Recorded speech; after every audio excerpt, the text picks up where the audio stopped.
In this episode, we explore an app called Randonautica.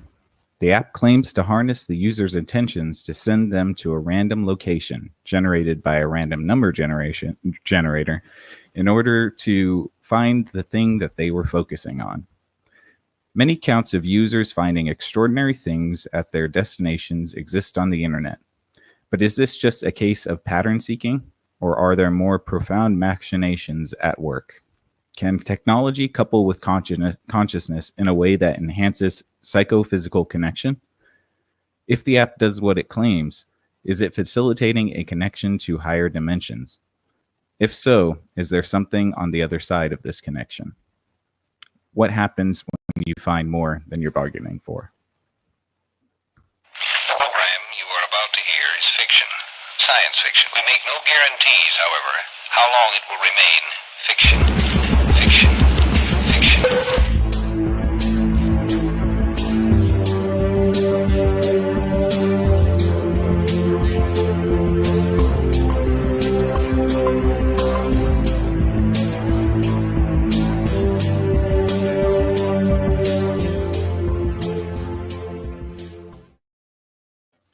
Technic magical salutations, all you cognonauts out there, and welcome to Exofathom, the show that dares to explore the outside reaches of understanding. I am Nick, and I am joined with my lovely co-hosts, as always. I'm totally fucking this up. Sorry, guys.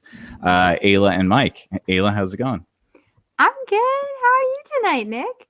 Jittery. I got the jitters. I got the pre-show jitters, and it's fucking me up. So I'm going to do my best to suppress it. You got the yips, man. Yeah, exactly. And Mike's here. What's going on, man? Oh, just hanging in there. You know me. Yeah. You'll get through these yips.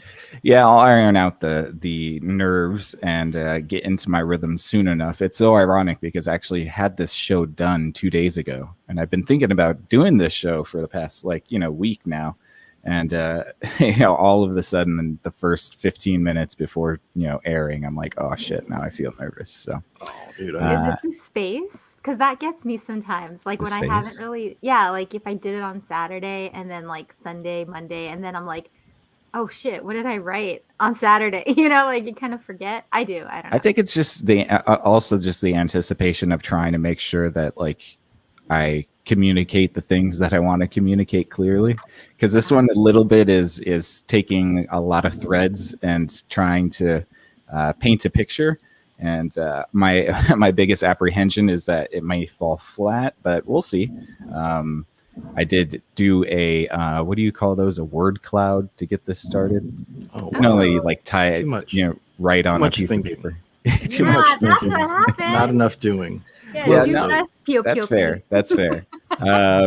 So we are going to talk about Randonautica tonight, and it's an app that you can download on your phone, and we'll get into the inner workings of the app. But before I start, I want to give a disclaimer. None of the views and expressions, the views and opinions expressed here are that of Randonautica Corporation.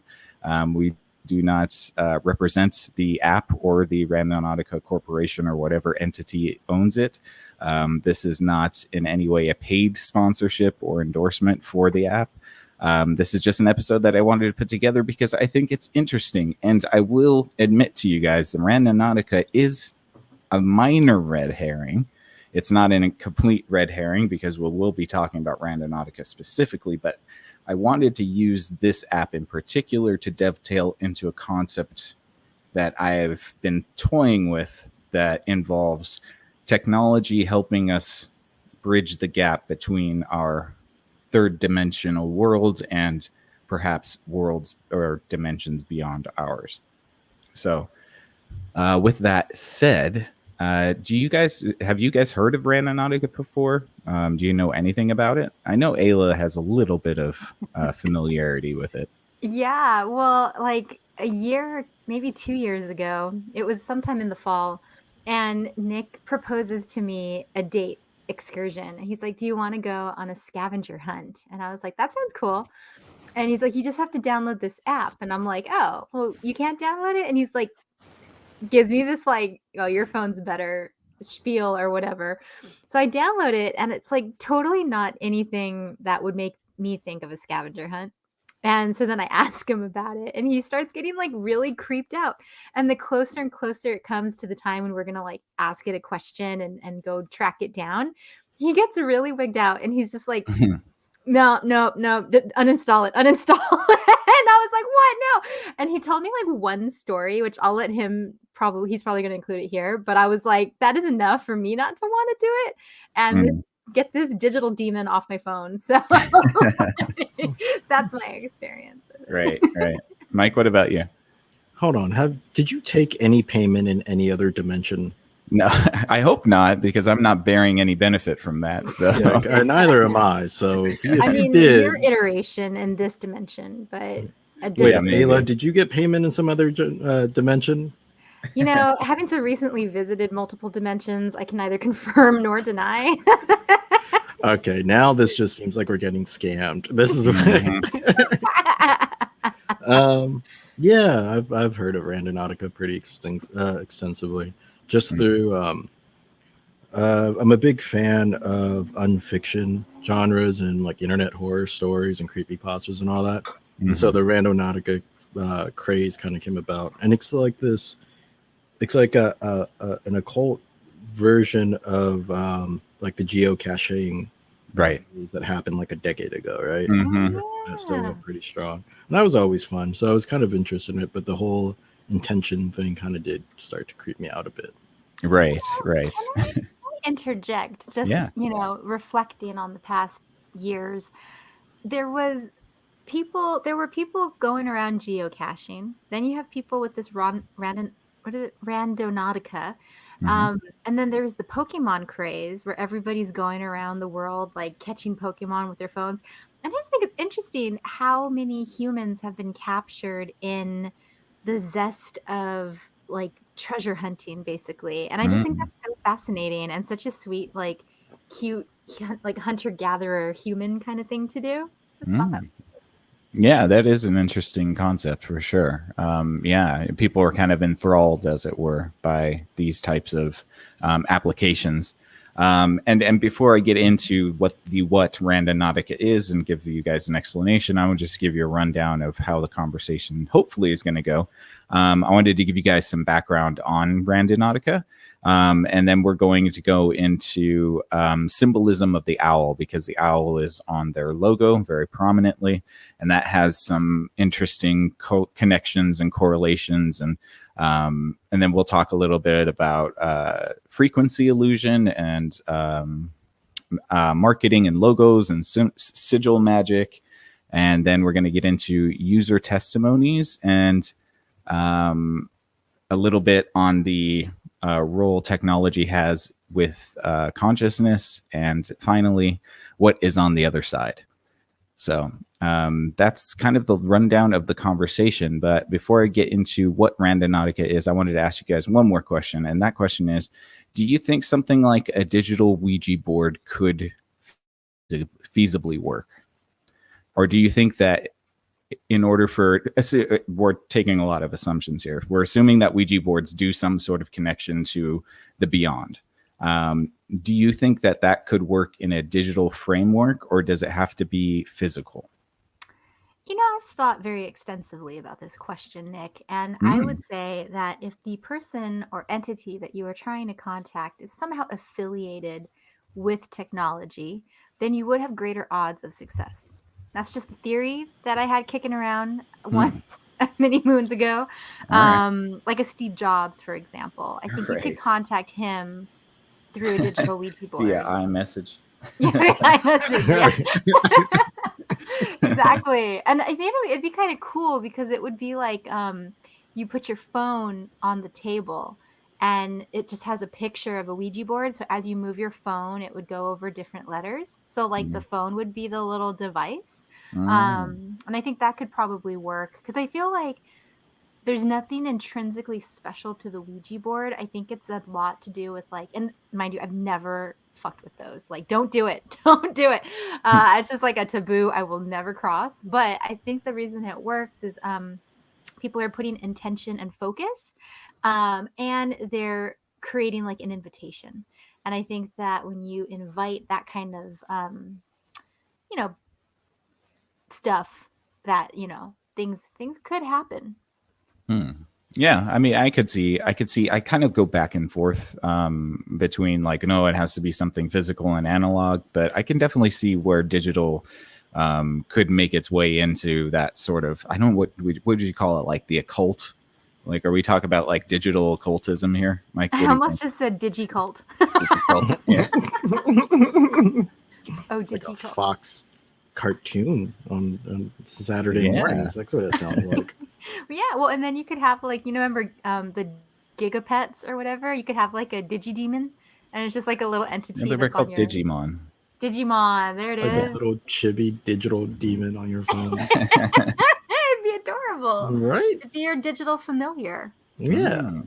Helps you Dude, through your day. actually, that might sell. You know, as much as I've seen talk of the full moon, moon water, and tarot in the past like week or two, I feel like there is a market for digital familiars, and I might need to make that happen. Yeah, it's like a little AI that gathers your horoscopes and reads your tarot for that day and blah blah blah. Yeah, you can like ask it like divination questions, and it will like have like magic 8 ball kind of questions response.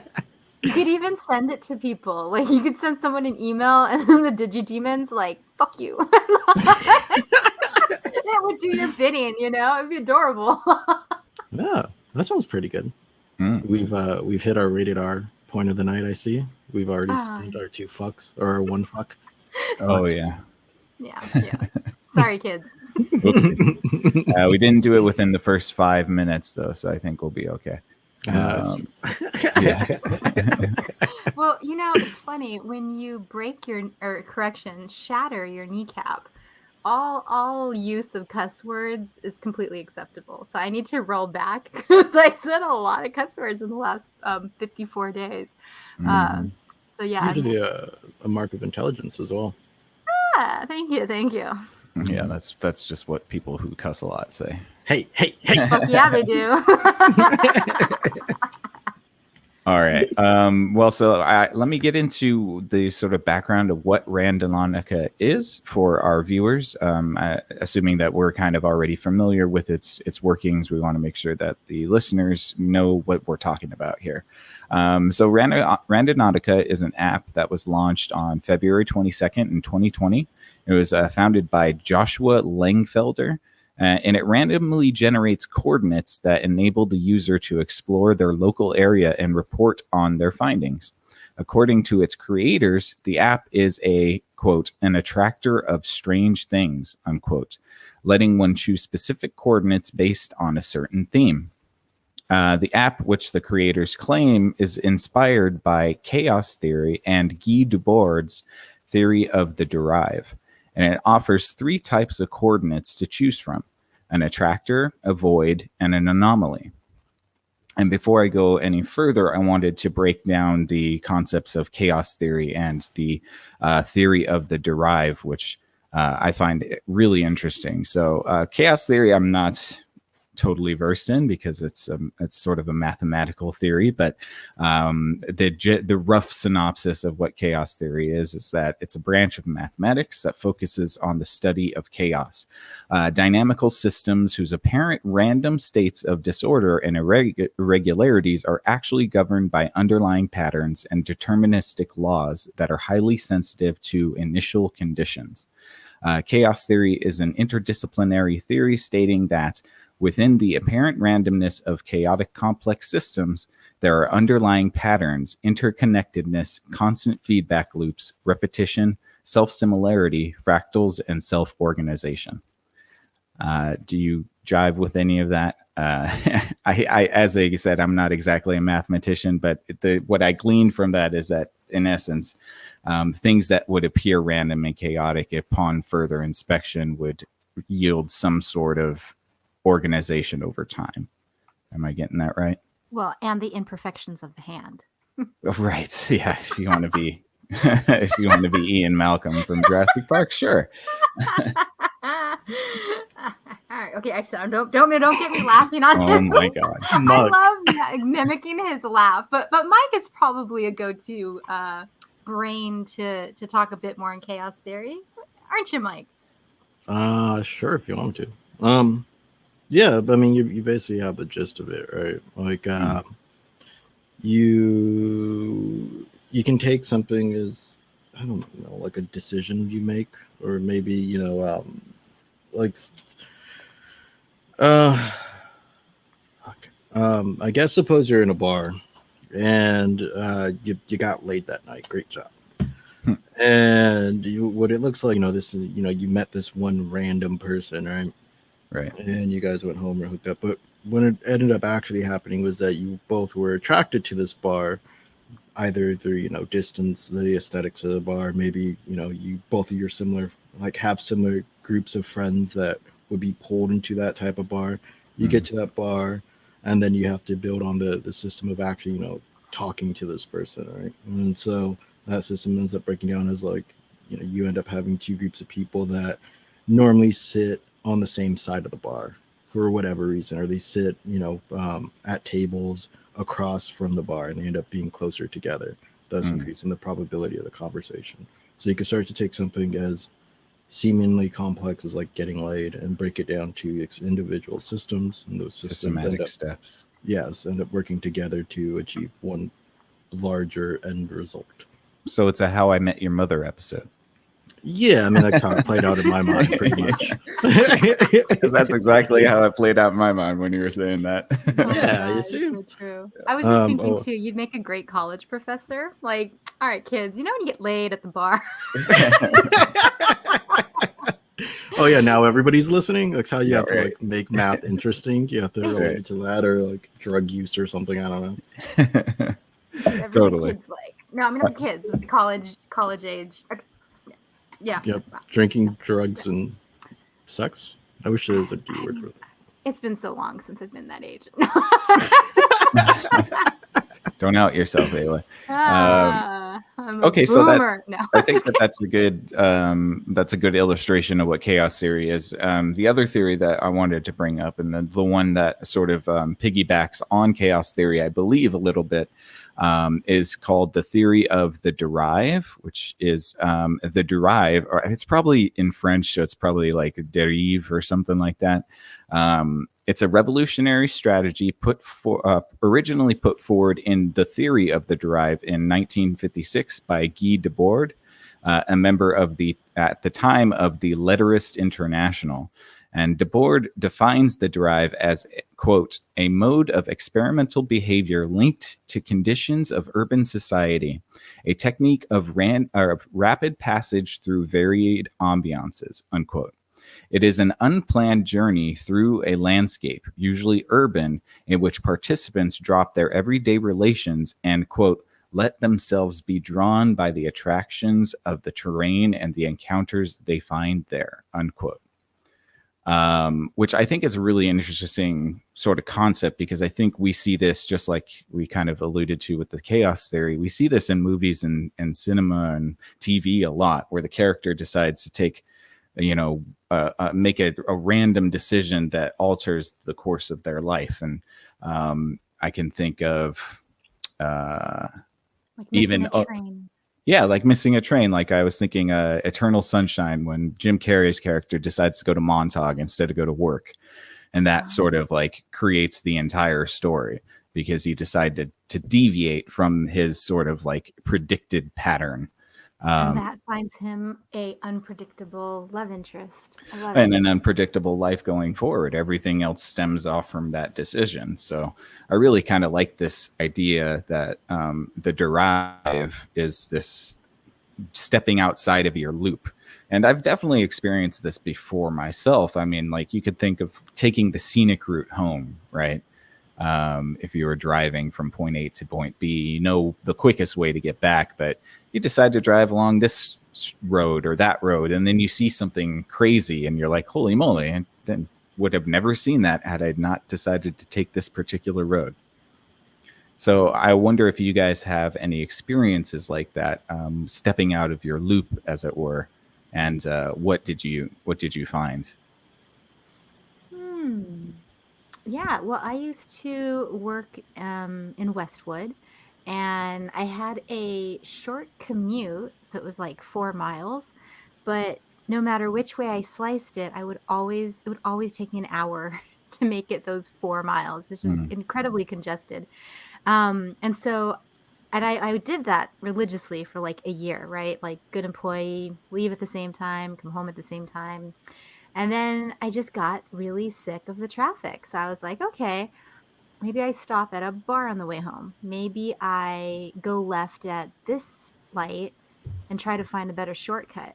And what I found out was that if you take surface streets instead of the main streets, like residential streets and side streets, you might only shave off like 15 to 10 minutes off of your actual drive time, but it will be calmer, prettier, and more interesting. And so I started to just like get lost after work. And, I don't think anything phenomenal happened except that maybe just like my experience of the commute was fresher.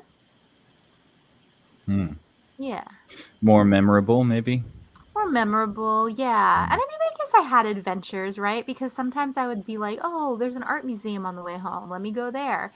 And I Mm. remember, oh, okay. I remember one night I met up with a friend and we went to this museum and we found a driver's license on the floor outside the museum. And we tried to take it to the museum to give it to their lost and found, but because it was outside of the museum, they were like, we can't accept that. It has to be inside. So we thought we would do a good deed and return it because the address is on the driver's license. And we go to the house and we knock on the door, expecting to give this dude back his driver's license. And a woman answers, and she's pissed that there's 2 women at the door for her Mm. like person. And it became like a really horrible. She just was very mean. And so, I mean, I don't know what the lesson is of that, but we tried and then we both went home feeling quite foolish. Well, yeah. I mean, you deviated from the norm, though. I mean, True. it doesn't necessarily always have to be a positive thing, right? It's true. Yeah. I mean, there's many times I've thought to myself, man, I should have just went home. You know what I mean? Like, Do tell. well, no, I mean, just being younger and staying up too late and then having to work at 4 o'clock in the morning, or you know what I mean? Like just making decisions in the moment that sort of make you stray from your loop. I can be very comfortable in the loop sometimes. So, yeah. But Mike, what? Yeah, exactly. What about you, man? Have you ever had experiences escaping that loop? Oh yeah, of course. So when I was really, really young, maybe 15 or 16, I came across this idea of efficiency and path. So basically wherever you're going, try to take the most efficient path there and different path finding algorithms for yourself. I became oddly obsessed with this. Like, how do I get from one class to another class as quickly as possible? And that kind of constructed any sort of like traveling loop that I had.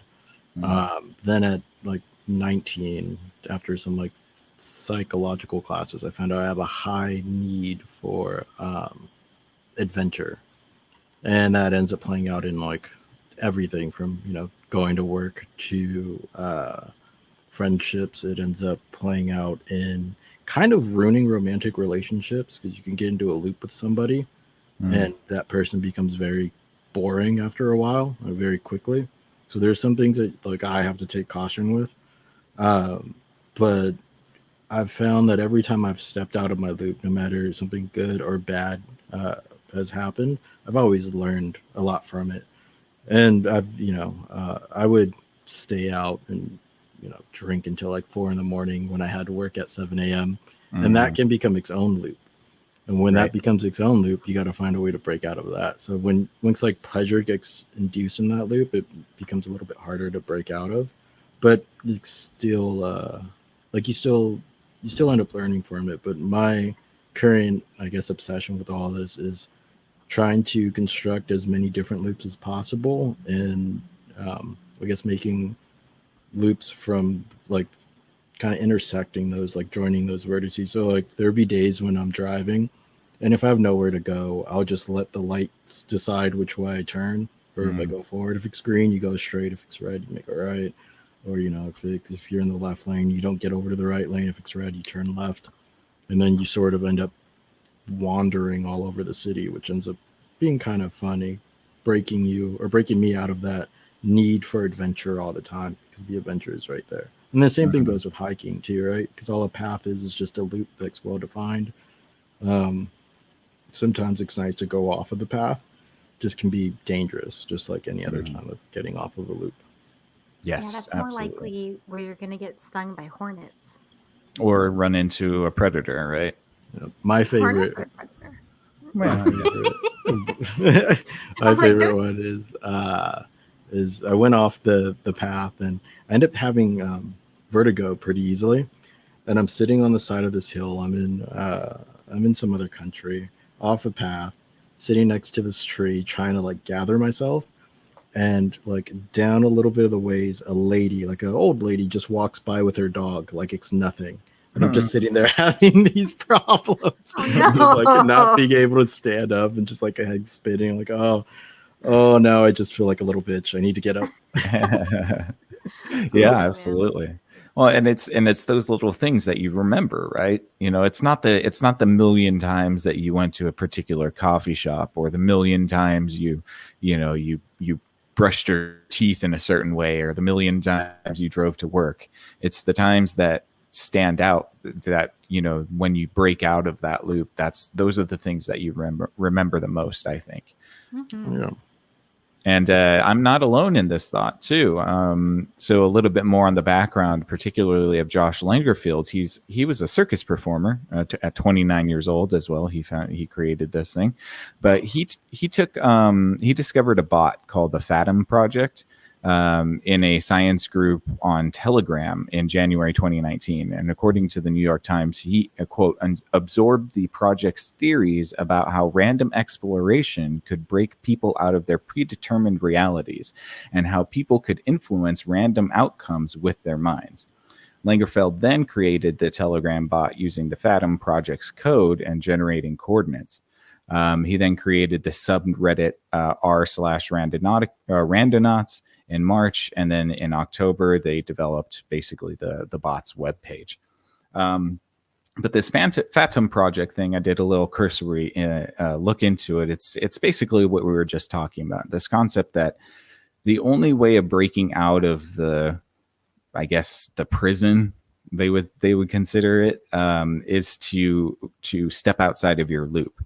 And if you step outside your loop, then you're plunged into a sort of like a quantum event of potentiality, where you could be at no place and at all places at the same time, because you decided to take that one deviant sort of step. Sure. If that makes any sense. Yeah. Absolutely. Like if you don't have, as long as you don't determine where you're going after that, right? Because if you pick one place and you step out, then that very first step, you've already picked another place. You're already going somewhere. Yeah. Yeah, that makes sense for sure. It would be, and I guess hence the idea for it being a randomized sort of location coordinates that the app gives you. I guess that probably aids in the ability to keep the user from knowing exactly where they're going. Yeah, which helps with the strangeness of the quantum events happening. And so how it works is you download it on your phone. It's got iOS and Google Play. But you have to have your GPS enabled so that the app can give you coordinates. You're then asked if you want to visit an attractor, a void, or an anomaly. Pardon me. I'm going to get tongue-tied on that word every time. An attractor is a spot the app deems as the highest concentration of quantum dots, whereas a void is the least, and an anomaly is the strongest pick of the two different positions. I'm going to go into that just a second. And then at this point, basically you hit the Randonaut button. It goes to the ANU, which is an Australian numbers generator network, I guess. That is one of the biggest random number generator networks in the world. So it bounces off that and then comes back to your phone with the coordinates that are within a certain radius of where you are. So you don't have to drive like 75 miles to go find something. And I do believe that you can kind of tighten and widen the radius, but not by too much. But the three categories for searching are called the attractors, the voids, and the anomalies. And so an attractor is an area where quantum points, quote unquote, are highly concentrated. And what that means is that Randonautica app would deem such place as highly significant. So according to the app, these attractor locations are chock full of quantum points. That's their kind of jargony word for some intangible material that makes things, more significant in a given area. The void is basically the opposite of an attractor, which means that it's an area where quantum points are sparse. Basically, you would think like a field with nothing around sort of thing. It isn't necessarily a bad thing, but locations of voids can be more negative than they are positive. But it really, apparently, according to the app, again, it really depends on your intentions. And the anomalies are kind of a mixture of the two. They could be described as a void or an attractor.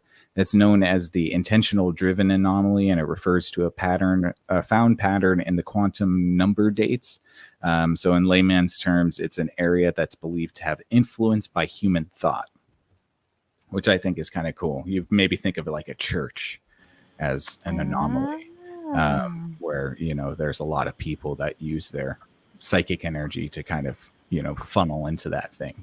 That's pretty awesome. Yeah, with that said, and again, I'm doing kind of a crap job of explaining, but which one would you guys choose to visit first if you were to fire up the app? Would you choose an attractor, a void, or an anomaly?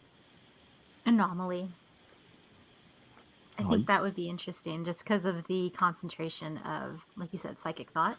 See what it yields, man. I think I know what Mike will say, but Mike, what would you choose? I know too. Don't be predictable. I would actually, I guess, I would try to think of a place within that radius.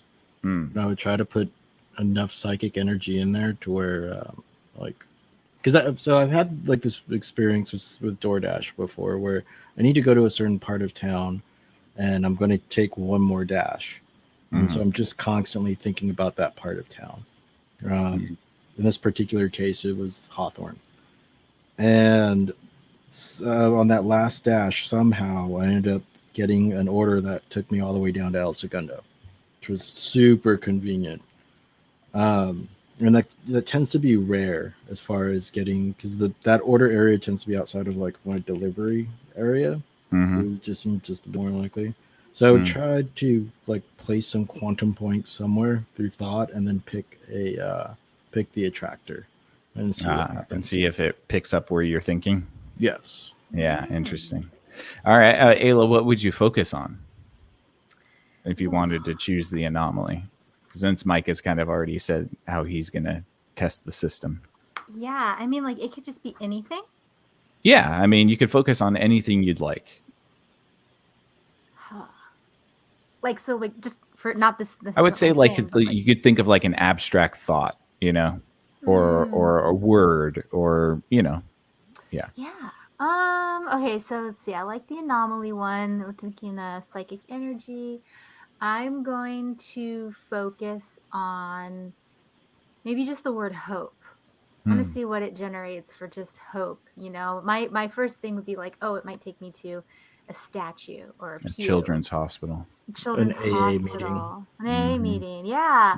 But just to see, like, if I try to focus on pure hope, where it would take me. I think that'd be kind of interesting, especially if I'm surprised by where it takes me. You know what I mean? Like, what if it's some random place and you meet somebody who's praying and you're like, whoa, are you praying? And they're like, yeah, dude, like, I'm so alone. And you sit there and have a chat with them. And like, and then you're like, holy crap, like the quantum brought me to this like interesting experience. I don't know. It'd be Yeah. interesting. Yeah. And there's tons of people who have testimonies like that, like you just said, that did, they're randonauting, and they're saying they focus on something like, love, and they meet a woman who just lost her husband, and they, have a conversation about, marriage and all that stuff. Like, so Wow. it's definitely had profound effects on people. And we're going to go into a couple of testimonies, and I have like a web page that can show some graphics of what people have captured at the end of their rainbow, as it were.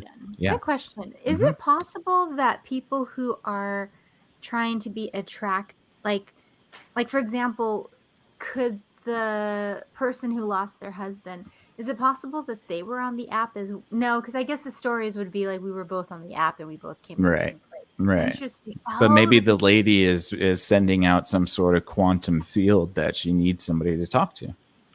maybe And right. the app, through some sort of quantum entanglement or random numbers, just happens to choose that pinpoint right there. Shit, there could be like a real life guardian angel app if this is true. It could be, sure. Yeah, absolutely. And so before we get into the user testimonies, Hold up, yes. Nick. Which would you pick? What would I pick? Oh, that's a good question. Honestly, I think I would pick Void, just because I would like to see something that is like got minimal psychic imprint. You know what I mean? Like, I would like to see something where there's not a lot of psychic energy. I wonder what that would look like. I would assume it'd be more just nature. Right. Like just some random field in the middle of nowhere. Or like a corporate building. Yeah, I was looking at it. Yeah, Just send you to some meeting. No Just signs of like, life detected here. Yeah. We'll just have to be in here for a minute. You guys don't worry about me. Right. That would be amazing. I'd be very happy if it did that, for sure. Yeah, absolutely. What would you think for the Void? I mean, that's a good question. I would think, maybe like stillness. Oh. Yeah, I would like to see. I mean, like, it might take me to a cemetery, to be honest, but it could take me to like, like a park or sewer. something. Yeah, or a sewer, maybe. I don't know. I'm trying to think where there's like no wind. Yeah, stillness. Right. Some cliff top or something. Yeah. Yeah, you got to be careful about those miles settings, because that's the other cool thing is that like I was thinking about, before I deleted the app, making it like a 5-step, like just within like a half mile or just like the house. But then I got freaked out because I was like, what if it's like, well, I just didn't know what to expect, and I heard a horror story and I was like, I don't know. Right. It'd be kind of cool to like fake your GPS location, like somewhere in some other part of the world, and then do it, and then just load it up on Google Earth and see what's there. Maybe we could do an Exofathom vlog at some point where we go randonauting. That would be cool. Strength in numbers. Yeah. Well, and it says that on the app and the webpage. It recommends that you never go randonauting alone. That's what it says. Oh my god! I would break that rule immediately. Of course. And a lot of people do, but they also say that if you're going to go alone, go during the daytime. Well, maybe that's just a liability thing, Like they don't want people trapped. Yeah, they don't want people roaming around at dark and all that. like with Pokemon. Right. I'm sorry, I totally forgot about the Pokemon app craze, and I'm just like, I keep thinking about these hordes of people bum rushing, like spots in parks and like losing their minds. They weren't even looking up; they're just walking across traffic. Yeah, it was like a freaking obsession that just like not an obsession, but like a possession of people with this app. It's interesting. You got to catch them all. You don't understand. You must catch them all. Yeah, when you turn that into an imperative, then it's like, oh yeah, all right. I must catch them all. Pokemon is life. I do need to sell my cards, though. I was surprised to find a couple of oldies and goodies that, like, if I can get them graded, could take us on a little Randonautica vacation. Unfortunately, none of them are first edition, so you won't be making much. They were first edition. Nope. I Yep, checked. yep, Oh yep. wow. What? No, I checked. I I went through checked. them all. First I did editions too. always have first edition on the card.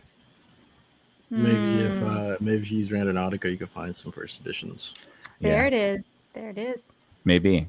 But yeah, so back to Randonautica, I wanted to talk about the owl because if you do decide to download this app, you will see that their logo is an owl with its head upside down, staring at you, kind of in a query looking way, sort of like a quizzitive. Yeah, that's a good one. And so I thought to myself, well, the owl is a very obvious symbol, and it's been a symbol within mythology and cultures for millennia. And I thought I'd look into that because, like we're going to find out a little bit further, logos are intentional and they're supposed to mean something. So it is interesting that the owl logo is what they chose for Randonautica. And when I looked this up, I actually upside down owl. Yeah. When I looked up the sort of the information about the choosing of the logo, they basically said that the logo was directly linked to something called the owl experiment, which is also known as frequency illusion. And this is something that I think we've all experienced before, but basically frequency illusion is also known as Bader-Meinhof phenomenon or frequency bias. It's when a cognitive bias in which after noticing something for the first time, there is a tendency to notice it more often, leading someone to believe that that it has a high frequency. It occurs when increased awareness of something creates the illusion that it is appearing more often. But plainly, the frequency illusion is when, quote, a concept or a thing you just found out about suddenly seems to crop up everywhere, unquote. And I think we've all experienced that before, right? But it doesn't work with redheads. Doesn't work. You become aware of redheads, but they just don't pop out of everywhere all of a sudden. That is true. That is true. Unfortunately, they do not. No. Sad day.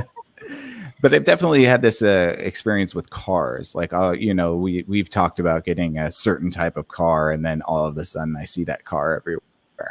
And I've definitely heard people talk about, oh yeah, I didn't see my car anywhere until I bought my car, and then all of a sudden you see them all over the place.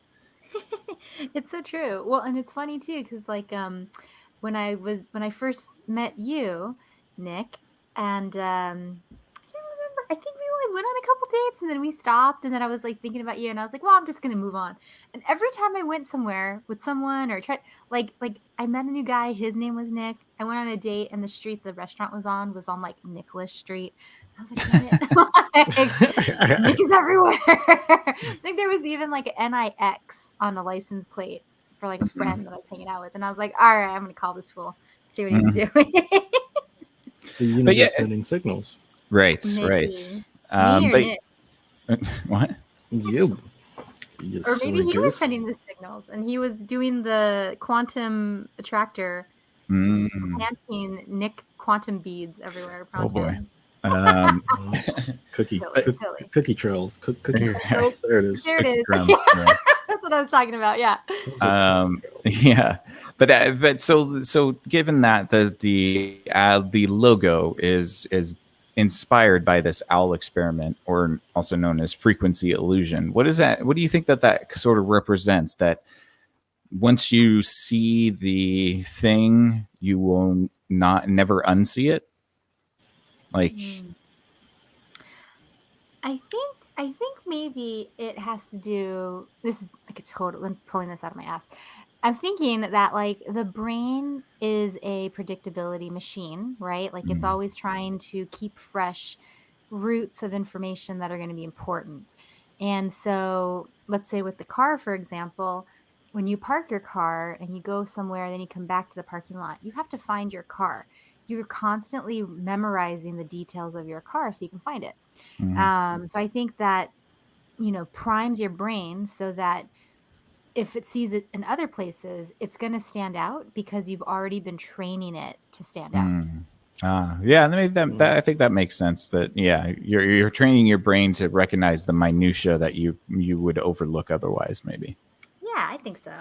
Yeah, and in computers, this is known as it's a principle of caching, probably by temporality. So when you use memory, the like the last bit of memory you use to load up your Word document or whatever, your CPU, one of your caches, which is just like the quickest, like the shortest place electricity to go to pull memory from, it will store some stuff there because it's the most recent thing you've seen. Your brain probably does something similar where, as you're saying, that focusing on that minutia, you'll see it more and more and more because it needs to come up again and again and again more often than, say, the meal you ate 20 years ago for breakfast or something, right? You may see that meal, but that meal is not going to pop up everywhere in every restaurant unless you're the person who only eats one type of meal every day. So yeah, I mean that's what I kind of see it as. I mean, it's like the movie The Number 23, right? Right. You just started to see it everywhere. I mean, I get that way with numbers. I get that way with certain things too. But I guess the only way I can really, the way I think about it would be like computer caching. Interesting. Yeah. I think that you guys are probably on the nose with that, which is great because I actually had not come to that conclusion before. So I appreciate parsing that out for me. Oh, no. Was it just superstition? Was it like... No, I don't want to demystify anything. No, not at all. Not at all. I was genuinely trying to see like, okay, so, like what's the connection between the app and the sort of frequency illusion concept? And I think you guys summed it up really well. So, yeah, I think that fits perfectly. And obviously, aside from just the owl experiment or the frequency illusion, the symbolism of owls has been profound throughout the ages. And owls symbolize a lot of things, but mainly they symbolize death, secret knowledge, supernatural signs, and spiritual messages. They are representations of the spirit world. They're representations of wisdom, particularly wisdom in darkness. And the hieroglyph, the Egyptian hieroglyph that is the owl, is the letter M, which I thought might be sort of a hint nod to the concept of the owls and magic. Which, cool. If you know Harry Potter, then you know that owls are very tied to magic and all of that type of stuff. So I think that the owl is very apt, and it's good marketing, but are we also... My question to you guys is there some sort of unintentional magic rituals happening here? Because if you think about the owl as a sigil and sigil magic, then all this layering of significance and meaning seems to me to be a sort of like an unintentional ritual. If those who aren't familiar with sigil magic, a sigil is a type of symbol used in magic, and it's typically a pictorial signature of a deity or a spirit. It's also especially used in chaos magic, which I found interesting and I did not know. But we can see this in our everyday lives in the representation of logos. Logos are a form of sigil magic that still is sort of exercised today, at least in my opinion. I don't know what you guys think about logos and marketing and that stuff, but it seems to me that the creators of Randonautica could just be cheeky and layering all of this symbolism just for a marketing sort of thing. But do you think that they could be unintentionally creating a magic ritual? Yeah. So in sigil magic too, you have the right side of the symbol versus the upside down version of the symbol, right? Mm-hmm. And the upside down version of the symbol is usually antithetical to the upright symbol. So in Randonautica, I find it interesting that they ask you to, one, not go alone, and two, not do it at night. Owls are birds are predator birds, and they hunt at night, and I'm pretty sure they hunt alone. Mm-hmm. So yes, you have that. You have the upside down owl, that symbol, and then being laid together with its message. Mm-hmm. So, and in a way, I mean, it may not be very prudent to go to a random location in general. Right. Because the computer told you to go to this random location. It may not be very wise. You might find something I'm actually curious if you have the case study that I'm thinking of where somebody found something that they did not want to find. Oh yes, I do Yeah. indeed. Okay, cool. We'll be talking about it. Yeah. But yeah, so I can see the unintentional magic like ritual happening there. But Mhm. two, a lot of the times when people kind of get into this world, they end up bumping into things like chaos magic and these sorts of occult knowledge. So I wonder if it's actually intentional, if it's meant to kind of hopefully in an attempt to push it over the edge where it's like, well, if I don't have the technology performing, adequately, maybe if I just put some investment to some magic points over here, the two will work together and get the intended result for the user. Mm. Yeah. Yeah, absolutely. And I do think it is interesting, the concept of upside downness, and that the owl has its head upside down. It would seem to me that an owl is the the vision in the dark, and if it's upside down, then perhaps the owl doesn't is no longer a predator, but perhaps prey. Or maybe it's just seeing things from a different perspective. You know, Maybe, you or could be it's the on a loop. inability to see through the darkness. Yep. Well, but like the app is you're on a loop and then you deviate. And so maybe the app is the deviation. It's the owl looking closer at something it didn't previously look at or something like Mm-mm. that. But I do find it interesting that you guys are referencing chaos magic and that the app builds off of chaos theory. Mhm. Um, and I'm on the chaos magic Wikipedia page, and I I mean, I don't exactly. I guess I could search owl, but I don't know. I mean, like it seems like it was a came out of the 1970s, and it seems to be like a postmodern take on old school magic. Mhm. If that makes sense.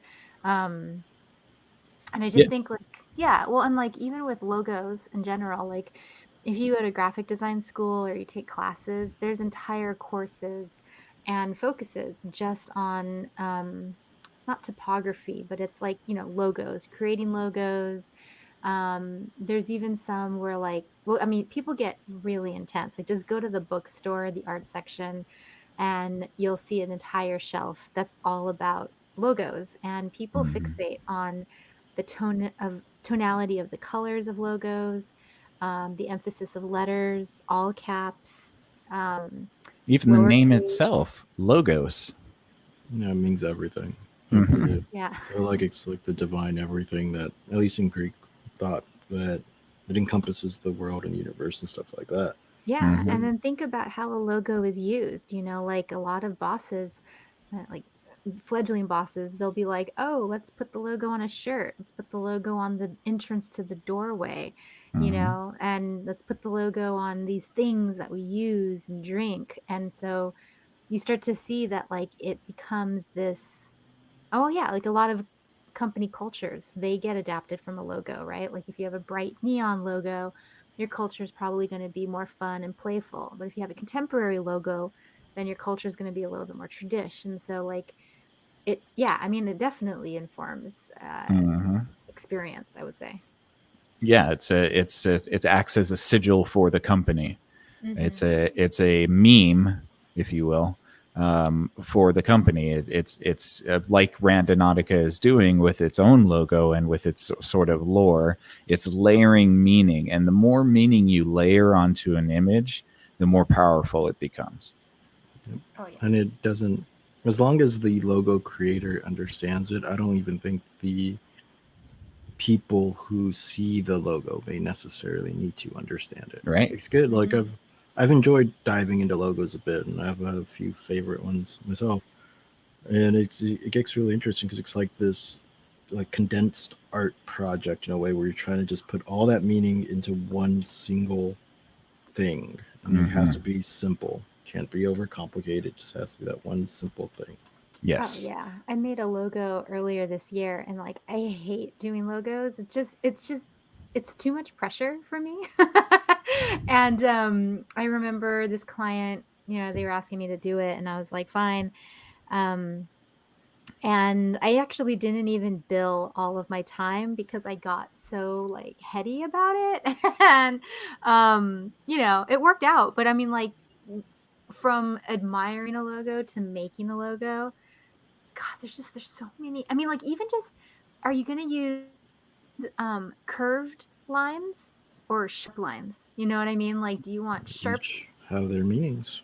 Yep. Exactly. And what's funny is that we are primed to experience those shapes and colors based on our experiences. You know, like a logo in America might not resonate the same way as a logo in Japan or, you know, Ecuador or something like that. You know, so you also have Mhm. to think about the audience and the user. And this is why, like, some brands, they'll change up their style. Like UCLA in Hong Kong, I think, or Japan, was called UCLA, and people didn't even know that that was associated with the university. They thought UCLA was like a Tommy Hilfiger kind of brand, and you just wanted it for the logo.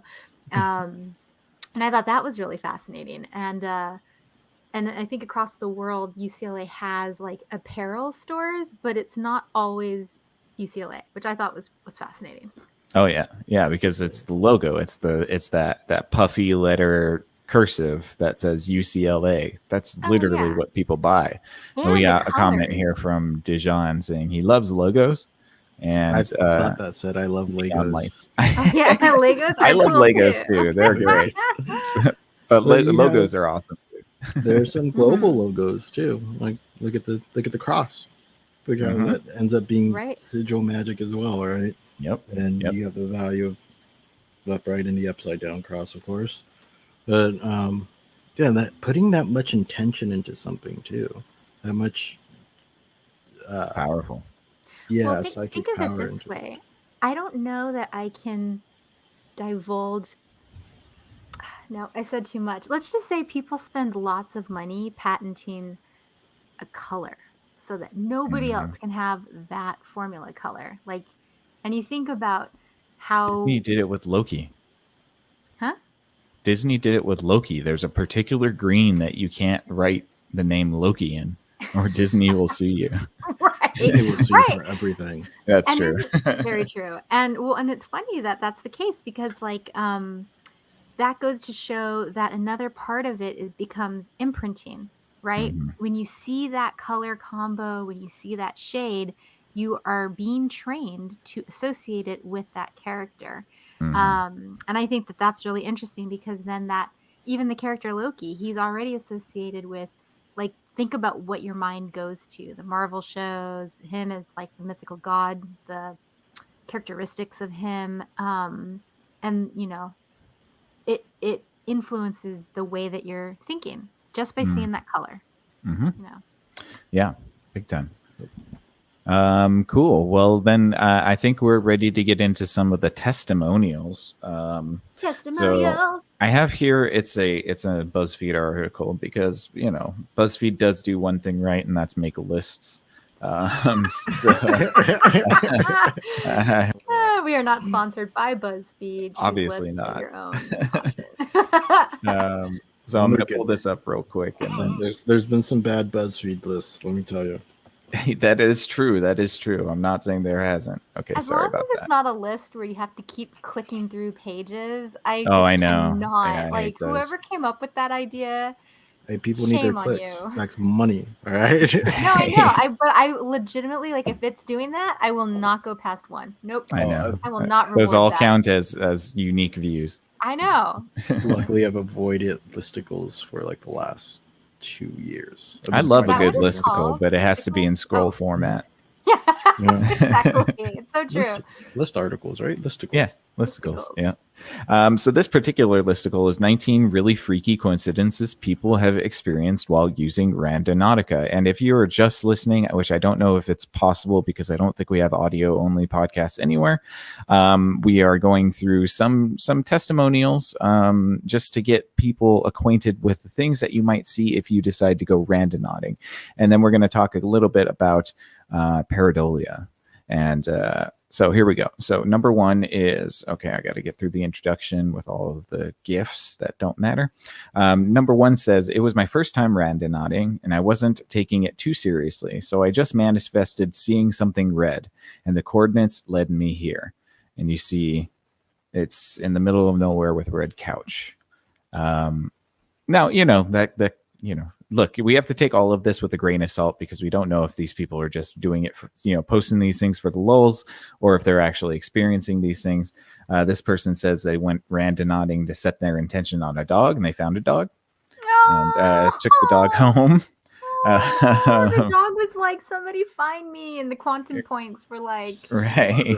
Real mad right now. Good doggo. Oh yeah. Well, look at his doesn't little seem to have gray a collar, hairs. but it does seem like it's an owned dog. I don't think it's a stray. So hopefully that dog was returned to its owners. This one says that the person had an eating disorder, and that at their location they came across a poster with this, which is a photo of a woman that is being tied tighter by a large corset that looks kind of like running shoes, right?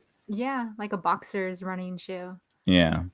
And let's see, this one says that she was asking for anything to do with her best friend who died by suicide 2 years ago, and she saw a raven which dropped a feather. And the best friend had told her that if she came back as an animal, she would have been a raven, or that a raven was her spirit animal. So she came across this feather here as a signifier of her best friend, which you know what, Nick? I'm having a creepy moment right now. When we downloaded that Randonautica app, we did ask it a question. I think we were playing around and we talked about treasure. Oh yeah. Do you remember Yeah, that? we did. Mm-hmm. But we never went. It was at a park somewhere. It was at the golf course near us. And then a year later, the first time I walked that golf course, I found you just blanked out, Ayla. Oh, hello? Can you hear me? Yeah, try to talk a little bit more. Sometimes your mic just like dips out for no apparent reason. Oh, bizarre. How about now? There you go. Yeah. Okay. Well, so we never went. I deleted the app. And then the first time I went there, because I was walking my dog, I find 2 hawk feathers, which for me in Navajo is quite the treasure. And that's a little creepy because it seems to suggest that your query could continue to exist even if you don't find it. Wait. Yeah, even if you wait a year to go.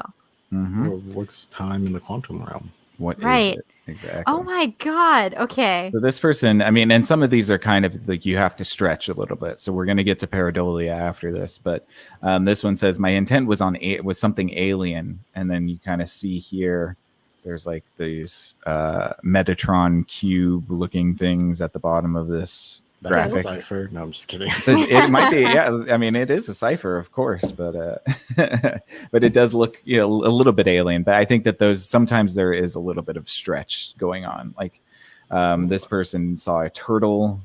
There's a couple more. This one was interesting. It said that my intent was on closure, and she came across a friend of my sister's birth flower. And it happened to be a flower she also had a tattoo of. Oh, wow. Which was kind of interesting. It seems as though that most of the significant things happen surrounding a past loved one or death. This person just manifested a fridge. Apparently they just wanted to see a fridge, and they found a fridge in the middle of a field here. So did they really? Wait, what was which the is amazing. They literally asked for a fridge? I didn't think the app was legit. Then I manifested a fridge, and what the fuck? Amazing. Yeah, in the middle of a field. Like, look how beautiful it is. There's wildflowers everywhere. This one says, first timer here, I manifested the word love and got sent to the side entry of a cemetery. This is where my younger brother is buried, and who passed away 2.5 years ago. Which is pretty crazy. This person says my intent was on something positive, and it sent me to this infinity-shaped fallen tree. Dude, that looks cool. It is, pretty cool looking. I mean, it could be a stretch, but yeah, it could be a stretch. Some of these again, much leave you kind of having to interpret. But this one says my intent was for a sign on how to deal with an ex who came back into my life this week. Don't go down that way. Yeah, for those of you who can't see, it is an arrow with a large cross across it. Like, yes, do not a no turn sign. There it is. Yeah. Yeah. My girlfriend asked for a treasure and found this guy in a small patch of trees in the middle of the city. And you see this stone cherub. I would not touch No. that thing, by the way. Can you get That it off is the evil. screen? Get it Look off how evil that looks, dude. Don't That's zoom supposed to in. be a cherub. I think that's a gargoyle. No, I'm not looking. Aren't I know. gargoyles protectors though? Aren't they good? Yeah, technically they are. Technically. The That was a movie great The Notre show. Dame. Oh God, no. Mm-mm. Yes. Stop. Our intention, next one says, our intention was for something out of the ordinary, and it took us to the middle of the forest. And right when we got to this huge point, the huge plane flew over us. I mean, again, you could make that decision, I guess, if you wanted to, right? It's a great shot, though. This one says, I sent my intention to an ending and got sent to a open grave. Yeah. This one, it is an ending of sorts. This one says, my intention was scary. So it took me to the middle of nowhere on a dirt road. And then I got pulled up to this old abandoned mansion where, quote, religious retreats apparently happened. And it's, for our listeners, it's a very rundown old asylum looking kind of building. I swear, I see a YouTube series in the future for us. Oh, totally. Places like that. People running around. So scary. They're like live cams. This one kind of fucked me up. This one says, my intention was happiness, and it brought me to this grave. Her name was Joy. Oh, God. And it has a grave of a woman named Joy M. Morgan. Goodness gracious. Yeah. This one says, my intention was for adventurous journey. I didn't know a place like this existed in my town. And it's, there's just this pretty sort of field with really like a whole bunch of ivy growing on telephone lines. It's pretty, and then this just says, the first Randonaut experience, my thought was peace, and it brought me here. And it's like this little street, but you see on the side of the building is this giant painting of a woman playing the harp.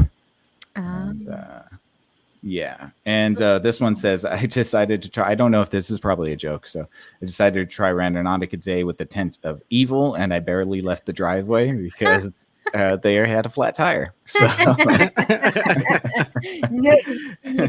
noted.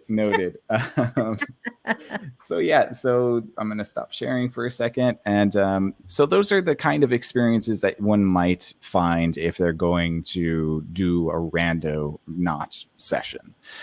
Now, some of these are more compelling than others, but I wanted to bring in the concept of pareidolia, which I think you guys are familiar with, but if not, it is the tendency for perception to impose a meaningful interpretation on a nebulous stimulus, usually visually, so that one sees an object, pattern, or meaning where there is none.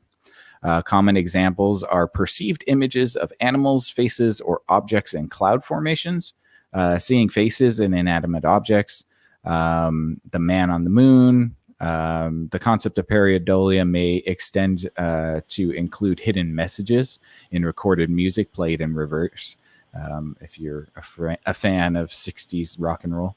And pareidolia at one time was considered a symptom of psychosis, but is now seen as a normal human tendency. Scientists have taught computers to use visual cues to see faces and other images. I don't know why that last sentence was in there, but what do you guys think? Seeing some of the examples of what you might find on a Randonautica journey, is this just a case of pareidolia? Are people just finding a pattern because they're looking for one? That fridge, man. The fridge is pretty damning. I mean, What about the couch? the Couch is pretty damning too. Yeah, that's a nice couch to drop in the middle of nowhere. Who does that? Velvet People couch like could- that has a good retail value. Let me tell you, even used. People could carry it out there just for the gram. They could, yeah, Yeah. I guess.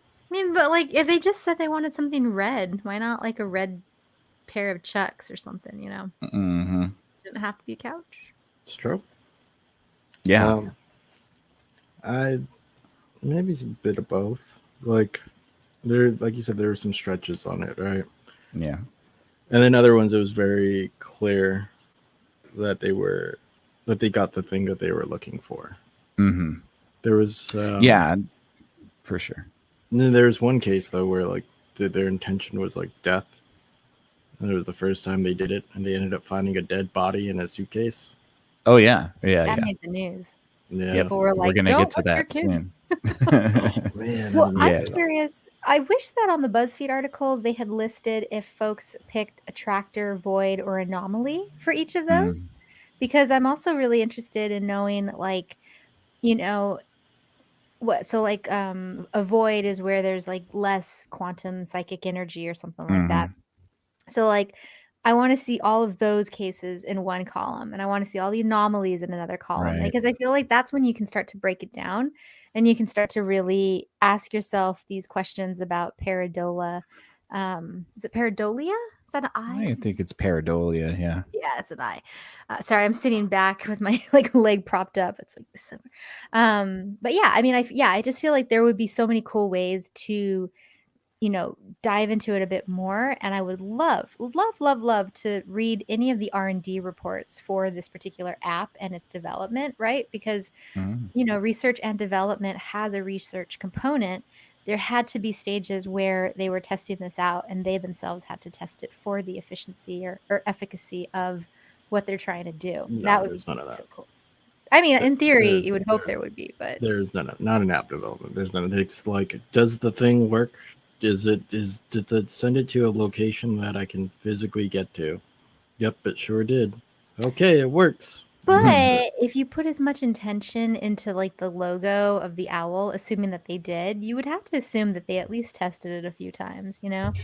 Well, yeah, but I mean, they're not. I don't think they're gonna check for efficacy. It's How about this? highly doubtful. How about this then? Would a app that didn't resonate with people on some level, either true or pareidolia, it wouldn't get as many likes and shares, right? Like, I mean, aside from like spending an avalanche of money on influencers and advertising and stuff like that, natural, you know, naturally good products spread. And so if this is like if I had an experience with that and I was like, "Whoa, this was like really spot on," I would be more inclined to share that experience. So I think maybe the prevalence of it could also be an indication that maybe it's working. Yeah, I can buy that. Yeah, I think that's reasonable, for sure. Well, let's move on to a couple more testimonials, because Creepy. not every time you use the Randonautica app do you find a pot of gold at the end of the rainbow. There is a reason that the app makers caution you from going at night and going alone. And even sometimes we'll use this as a PSA. Don't go in just a group of two, especially if you're young ladies. Do not think that just because there's two of you that you are safe. There has been many testimonies of young women kind of being freaked out going randonauting, and so you just have to be careful. One such testimony I pulled from r/randonauts, and it happened to be one of the highest rated testimonials, and it was more of a cautionary tale. She talked about how a friend of hers got her to go randonauting one night, and they were staying kind of close to their house, but they ended up in a park. And at the end of the park was there was like this rundown building. The friends and her decide to sort of go and explore around the building, and they notice that the tiles on the building floor, it was like a house, maybe a single story house. They were like black and white, like a checkerboard sort of tiles, but they were really clean. So it was weird that there was this abandoned building, but like it seemed like it wasn't as run down as what you would expect abandoned buildings to be. Of course, they didn't just turn around there. They decided to go into the building. And this is where it crosses into a bit more of a creepypasta than anything. But according to the user testimony, she found there was a hallway with two rooms. There was a room on the left and a room on the right. And it was strange because when we went into the room on the right, she noticed that there was a bookcase and there was kind of like a chair and a table, and there were books on the wall. And then she went into the room on the left and noticed that there was a chair and a table and there was books on the wall. And then she started to realize that they were exactly the same, and that both rooms were sort of furnished the same way and had the same sort of appearance, which led her to freak out a little bit. But then she started to hear voices of men coming into the house, and her and her friend nearly avoided a assaulting situation.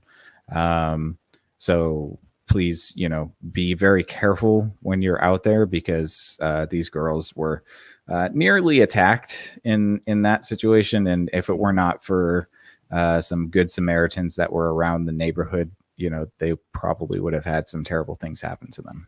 Oh no. Yeah. So, like these types of things, and Mike kind of mentioned this before, is it a very good idea to go randonauting by yourself? No, not necessarily. If you're going to do it in the daytime, and you probably shouldn't go into random places at night. Just as a good cautionary sort of practice, if you're not familiar with the area, perhaps stay away from the area at night, because you just don't know. Obviously, I don't think that Randonautica sent those girls to be murdered, but like, don't go to an abandoned house, because there could be junkies there that might try to hurt you.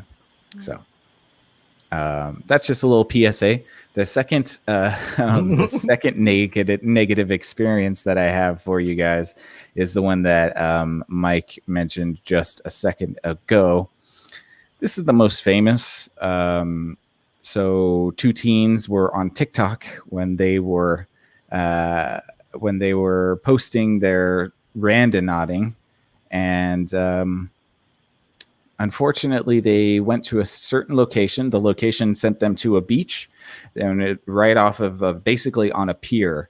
Like, so they walked up to the pier and they saw, overlooked the pier, and there's some rocks and then the ocean. They saw these two suitcases.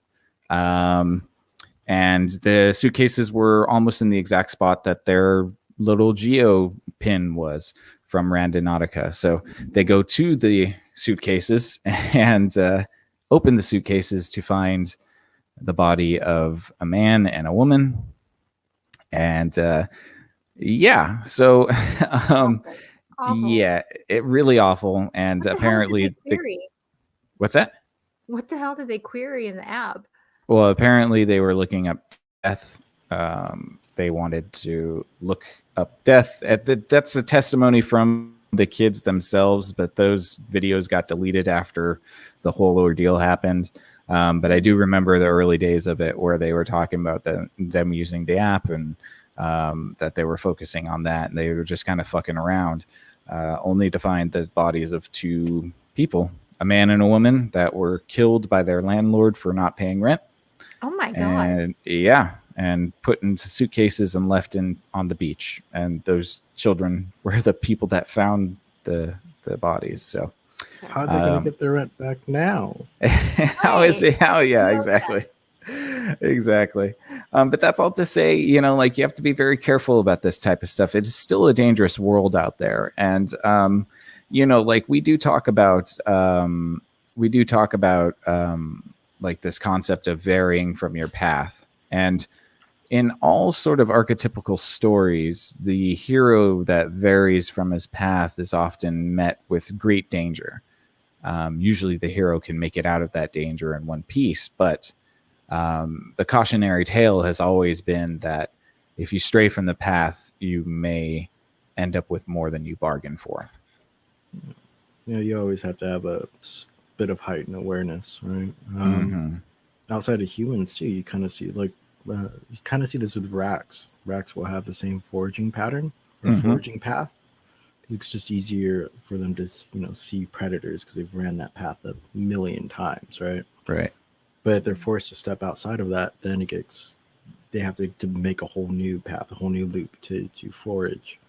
And it's the same thing with humans. You just got to be more aware. You just have to, anytime you go somewhere random or new or different, you have to take in all that visual stimuli, because now, getting back to the chaos theory, you've put yourself in a far more chaotic equation than you were before when you kind of knew the visual stimuli. You knew all the people in the area that were there. You had a sense of your surroundings. Right.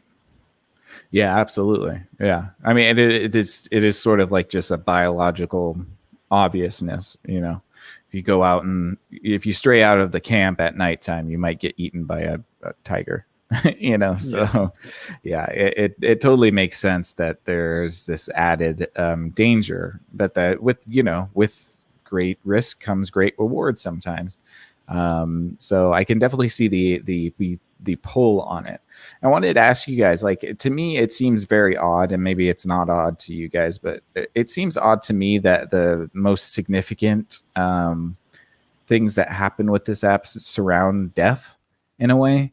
And maybe it's me with the pareidolia that's trying to see a pattern where there isn't one. But it does seem like those are the most impactful encounters that are talked about. And maybe that's just because death itself is so impactful. What do you guys think? Yeah, I mean, like, I feel like it might be the latter. You know what I mean? Because death is something, and we talked about this in the Kali episode. It's not something that you talk about in polite society, right? Like when someone's grieving, people don't like an example, like when my brother died, I didn't get a lot of outreach from people, mostly because they're like, you know what I mean? Like it's Right. uncomfortable. You don't know how to talk about it. We don't talk about how to talk about it. And so, you know, it's not like I blamed anybody. It's because like when someone else has someone who dies, I don't know what to say either. And so Of I course. think, huh? I said, of course. Yeah. Yeah. And so, you know, then you think about religion and the gap that it would fill for people concerned about their mortality. You think about how many people don't have like a connection to that. Maybe there's spiritualism, trying to seek that. But so then it comes this app and you get to query something and you get some sort of like signal. It makes sense that lots of the queries would have something to do with like a loved one that passed. Right. And then people who are just asking like death in general, nuh-uh. Like I would not, because that's creepy. But you know, at the same time, like that's just me and my background, you know, like so Right. there could just be this sense that like we just don't talk about it enough. And so people are really curious, and it's an app that primes curiosity, or that lures curiosity. Well, and to kind of add to that as well, do you guys think that there is, like we talked about with the logo, are we layering meaning onto this thing and creating a sort of ritual? You know, because where does the intentions go? Where do the intentions go? I mean, like that's kind of where my mind is. I think that we think that they just dissipate into the ether, but I don't know. I'm not exactly convinced that the intentions just disappear. And so sometimes I wonder, you know, is there something on the other side demanding intention? If we don't really know what happens after we die, right? And if there is some other dimension, you know, we know that, you know, electrons, when they're quantumly entangled, blink in and out of dimensions. We don't know where the hell they go either. There might be something with where death becomes extremely impactful because there's just that much more quote unquote quantum parts, or maybe it's only one side. Now it's all on one side of the equation. So whatever equilibrium the multiverse has to bring into effect changes the outcome. You know, you go from finding a fridge to, you know, finding, I don't know, Dahmer's last party or something. Right. Yeah, everything can shift dramatically. And I don't know if it's something on the other side demanding intention.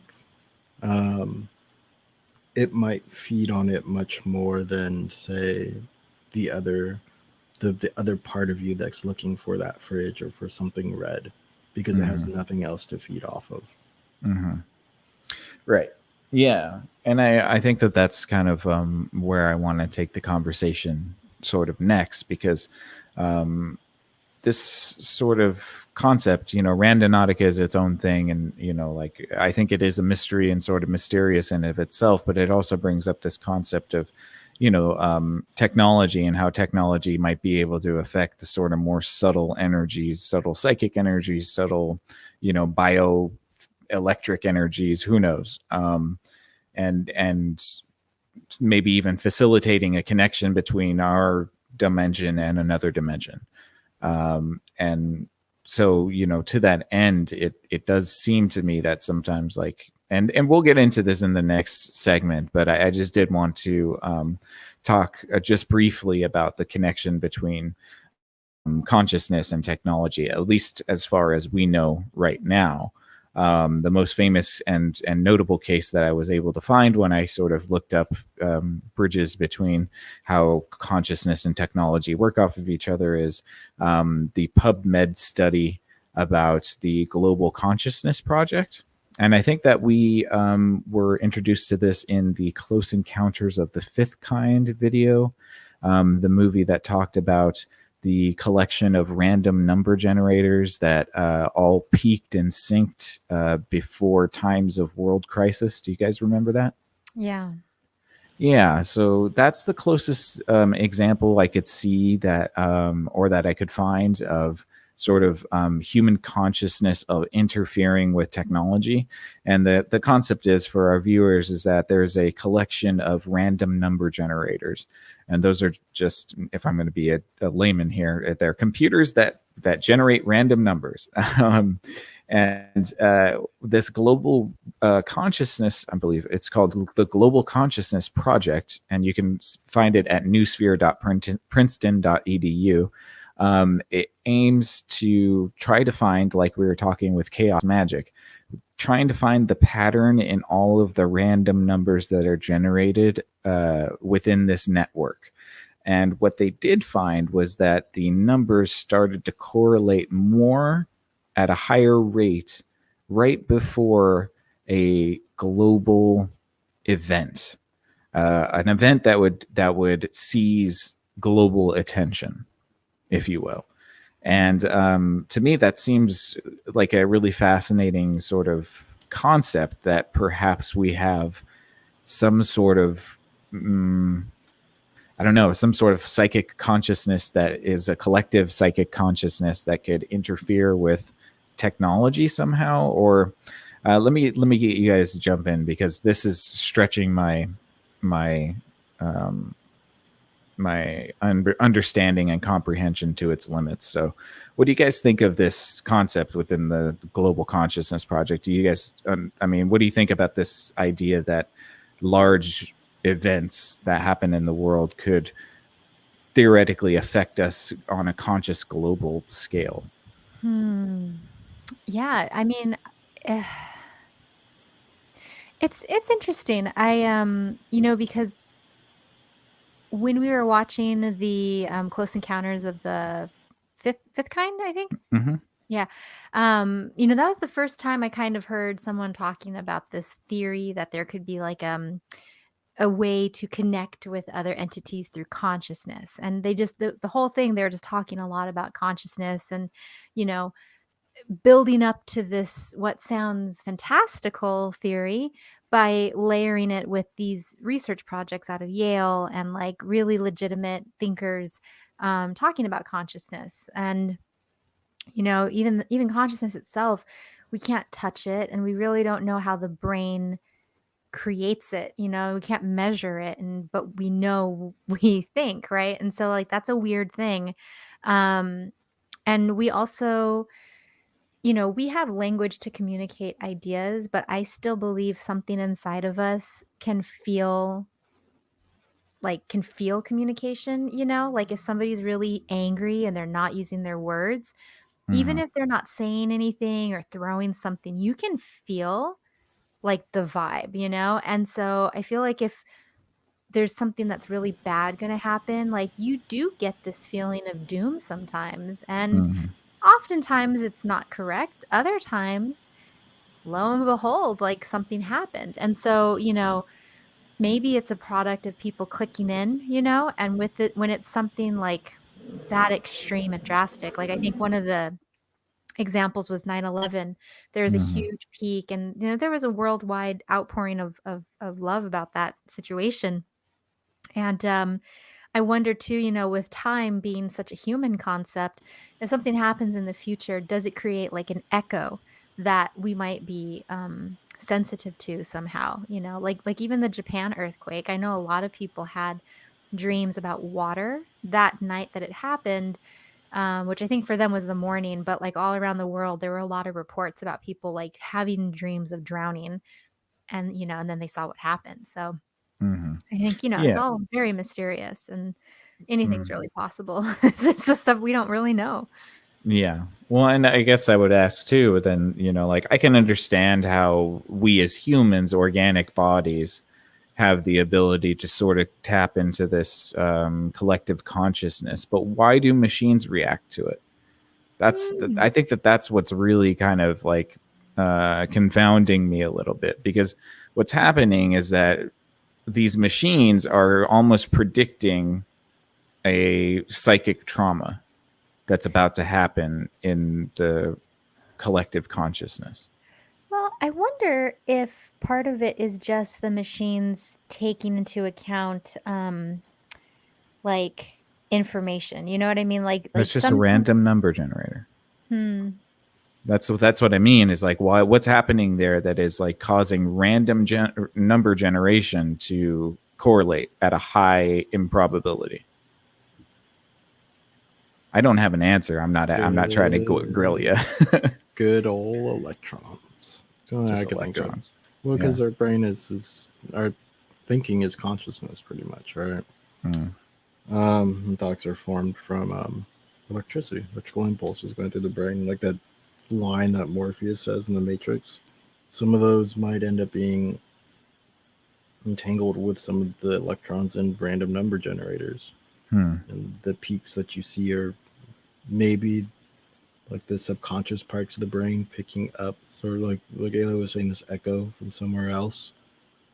There's this weird shift in our brain. It could be just the subconscious speaking out through the Mm. only tool that it can. And that tool just so happens to be electronic, because they're silicone based. If you want to call them a life form, they're silicone based life with only electrical impulses running everything. Hmm. Whereas humans are a bit more complex. Yeah, it's interesting. I can see that as that for sure. I think it's really interesting, this sort of like the preemptive response.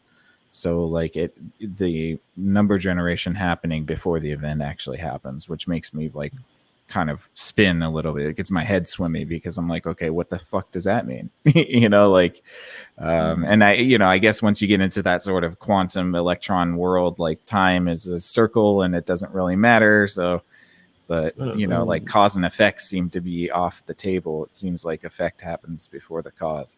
Well, I mean, if we might also be a bit more sensitive to intention as beings that communicate through our thought, like those vibes and things like that, the non-verbal cues. If you have a small group of people who have a very high level intention, or the point where it's causing them physical stress, that might be like a rock in a lake causing ripples out. Mm. And we might pick it up before the machines pick it up, but we don't understand what it is, or maybe we can't even sense it. Those machines can pick up those intentions. Right. Well, and it also, I'm just thinking about, because I'm looking at the global. Well, I was researching how do random number generators work, and there is always some sort of input that it's aligned with. So I don't know much about the mechanisms behind the Global Consciousness Project, but it makes me think of the movie Wanted, where there's that tapestry, and they said like the tapestry just is being made, but if you count the threads, you realize that it's putting out like a code, and those become names. And so then like in that movie, they just like assassinate those people because they end up being like evil people. And so it's like you could have a computer, but coming back to the beginning of this conversation where you're asking about Ouija boards, you could think about the I Ching, tarot, like all the runes, all these forms of divination that we used to have. They also, to some extent, relied on a level of chaos or numbers, like tarot, there's a specific number of the deck. And they notice maybe that there's a correlation between certain numbers or whatnot. You know, like how did these things originate? I don't know. But I do think that, you know, computers recognize patterns. And I think that, like, yeah, I mean, like, it could just be tapping into something beyond our understanding. And you realize that there's this thread of fatalism throughout the entire universe. I don't know. I mean, that's what gets me is Oh, that, you know, where does free will work into to that? oh, I'm not really sure, to be honest. But Did, I do. What? oh, did any of that make sense? I don't know if I was just rambling. Yeah, Okay. yeah. No, I just wanted because I was trying to get to a roundabout way of saying, like, I think that it is interesting to me that we have an ability to affect sort of machinery, you know, loosely. I'm saying machinery, with maybe some of the more subtle energies that we, you know, use or that we produce with our brains. It also makes me wonder if that's a two-way street. And I think we know the answer to that, you know, especially with the way things like social media work and the way computer, you know, basically, you know, the world has basically become digitized and how it is kind of affecting us as humans as well. So yeah, I mean, I wonder if there is like a two-way street here or a give and take. It's like if we know that the machines are influencing us, and it seems like we are influencing them. So I wonder if there is some sort of is it is that the end point? Is that the end point, or does that take us somewhere deeper? Do you think? Do you think that we go deeper into the technology? Are we going to assimilate with it completely at some point? I mean, it would seem that we're starting to see the relation between consciousness and technology. I mean, I want to. Technologies are like extensions of ourselves, right? All tools Right. are extensions of ourselves. So those Ouija boards, those tarot cards, all tools of divinity or tools of intention. One could True. argue. Same thing with the computer, right? Like I can influence the computer with my hands by programming a program for something for that computer to do something. And it influences me by the way of telling me I'm an idiot and my logic is stupid and it doesn't work. Right. And we give and take until we meet in the middle somewhere where it's like this program now works. Then, you know, as far as like integrating it ourselves, it only like integrating into our bodies, integrating it into our minds, or, you know, putting our minds onto computers. It only seems to make sense to me because it's a tool and all tools are just extensions of ourselves, and we want to always get as close to our tools as possible because we're tool using creatures. Right. Do you think that that tool opens the door for something, though? I mean, what I'm getting at basically is last episode we talked about possession, and in this episode I want to get into this concept of like demonic techno possession. That's a good band name. Well, because I do say that because there is, you know, like there is this sort of occultish aspect to Randonautica, and it would seem to me that if okay, if I'm a demon, how do I get humans to interact with me? Well, I can't materialize on their plane, so I utilize technology to communicate with them, just like I use the Ouija board. Yeah, math. You're finding a common space. You're finding an abstract space where both this subspace, the demonic world, and the subspace, the technology world, can communicate with each other. I mean, how many sins are exploited through social media, right? Vanity, pride. I think it's probably the same thing. Gluttony, like all that stuff ends up being exposed. Sloth. How many people just lay around all day and just do nothing? I mean, you can argue influencers are like this as well because they don't really do much for society outside of speaking the same maybe 10 or 20 ideas. That's it, maybe, you know. But if there is a demonic space, to me, it can make sense where they can use technology as the medium to exploit humans. But it can also be used for higher purposes, right? Like Yes. I've learned so many things through YouTube. I've learned Oh so yeah, of many course. things through, Wikipedia. I've gone down rabbit holes that ended up in some fucking particle physics article that I will never ever use in my life, but it's just Hmm. enjoyable there to learn, right? Hmm. So there's higher and lower uses of it, just like there's higher and lower uses of magic or divination or any other tool that humans have. Right. Yeah. No, yeah, absolutely. And I wanted to harken back to something that Ayla was talking about before, and she kind of said it unintentionally, but intentionally as well. This concept of possession through apps, through Pokemon, through things like Randonautica, through things that take our attention. One of the main things that demons feed on, attention. Second most thing that they feed on is negative emotion. And I was looking through some articles, and there was this. There's many articles that you can read. I won't bring them up because I think that they're sort of self-evident because we're all living it at this point. But the correlation between overuse of social media and a spike in negative emotion, and how that is becoming more and more prevalent in our society nowadays.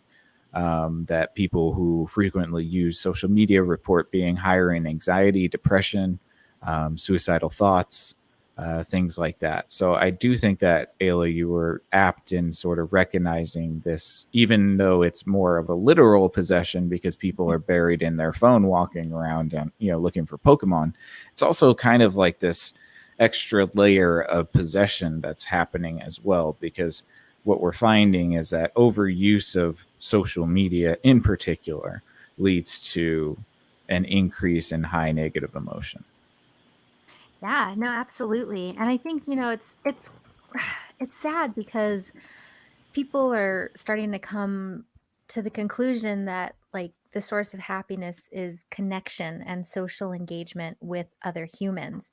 And with the advent of technology, we're still wanting to be social, but we're doing it through phones and apps and things like that. So it's not the same sort of like bio-relational feedback that you would get with an in-person, hang or something like that. Mm-hmm. And also too, sending memes to a person once a day, every day, isn't the same as a friendship where you can like come over and have lunch or go on a drive or go on a hike and talk about, you know, meaningful conversations and the great mysteries of the world. And so I think in the absence of those kinds of deep conversations, people dive into seeking, and they do the deep dives of articles or the deep dives of hashtags and seeing where it leads in the middle of the night, and yeah, and I mean it would be kind of like a sort of digital demonic possession. It makes a lot of sense because it takes your focus Mm-hmm. and it takes your time, And and it in a leaves lot of you empty. ways, yeah, it leaves you empty and it suppresses your ability to move throughout your universe. I don't know. I mean, I don't know much about Yeah. demonic possession except from like movies and the last show, but they're always showing them like stuck in a bed levitating somewhere. Well, Right. you know. Well, and we should be clear that, like Mike said, there is a beautiful utility in technology. It's not to say that we all should just be, Amish Technophobes. and not use technology, but I do think that there is something inherent within the social media aspect, and maybe YouTube isn't as bad because it's not based around opinions. It's more The based around, video information. the Well, and problem is that development between is the instead of forming like proper social bonds with another person, right? Like that you get at a bar, at or with your friends, going out driving, doing all that fun stuff. Is we've developed parasocial bonds with each other. Mm. So it's no longer like it's an actual bond that you have. Instead, you just get to see the their fake version of whatever they're doing. You don't actually get to Mhm. see the real person, right? And then that Yes. affects you negatively because now you have to compare them to that parasocial bond or that para person, that persona, whatever it is they're pushing out there on the internet for you Avatar. to yeah. You have to now compare yourself with that instead of having a conversation with them. And more than likely, like it wouldn't even go down the road that it goes down on social media, right? Because there's a certain front that you have to put up on social media. But yeah, those parasocial bonds do exist on YouTube. They can be quite vicious and leave you with that sort of empty feeling. Yeah.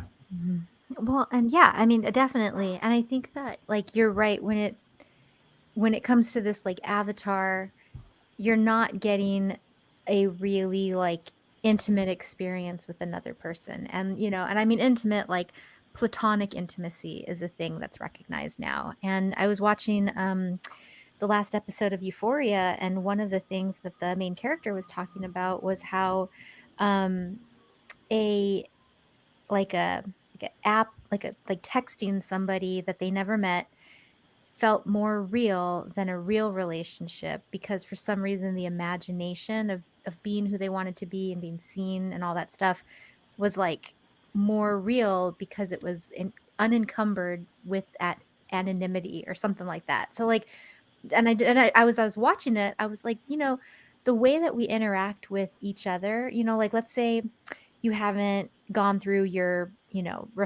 reflective process of your life. You got a lot of baggage or whatnot. You're going to relate with other people through all these lenses and walls and assumptions and things like that. So you start to do more work, you become a little less rigid in this is how things are, a little more flexible and open to being surprised, maybe, and pleasantly so. Anyway, where am I going with this? I think there's a rise in podcasts, and like you said, YouTube, there's some good content there in terms of like long conversations. And I think that like, we had memes, which were these little bite-sized units of information. Different That's different than like a podcast or a YouTube video. And I like to think about the radio television shows of like the 1950s and the 1940s, because we're getting back to that somehow, and we're recognizing that somehow being able to sit in a conversation for an extended period of time does something for us. We're not sure still just what it is, but it's more meaningful than a unit or a bite-sized piece of info, like a meme or something. There's there's oh god, what is it? There's a few different philosophies on like ideas of love, right? Because you brought up platonic intimacy. There's platonic relationships, platonic love. But there's like this stage of love when you have a crush on somebody, right? When you don't really know that person, you have all this imagined ideas of them. And some people never actually go past that point and find out who the other person really is, because it might break that fantasy of who they are. Right? So that thing of like texting a random person, being able to have that imagination of whoever the hell they are, but not actually figure out who they are. That ends up, you see that now with like our hookup culture and why there's so many divorces, right? Yeah. Well, and sometimes the love you generate in your mind is so much better than the reality that you don't even want to get to the reality. You're like, just keep it a mystery, That's because the illusion has enthralled us. I But mean, like, I yeah. would make the argument that a part of actual love is getting to that point where that mystery is gone, is figuring out who that person really is. It's Well, part yeah. of the whole process. Yeah, Absolutely. certainly. Well, in healthy relationships, yes, yeah. But I do think that in a way, social media definitely helps us facilitate anti-human relationships. Oh, So there is something a little bit anti-human about how we use technology to avoid interacting with each other. It's, It's people not are, the tech's fault. It's really our fault for using it in that manner. well, it allows us to cover up our insecurities, or Right. like what tools originally did in the day, way back when, right? We couldn't break something because we weren't strong enough, but we developed a tool to break it. Now it's like we feel like we don't look good enough, so we have all these filters to make us look good enough.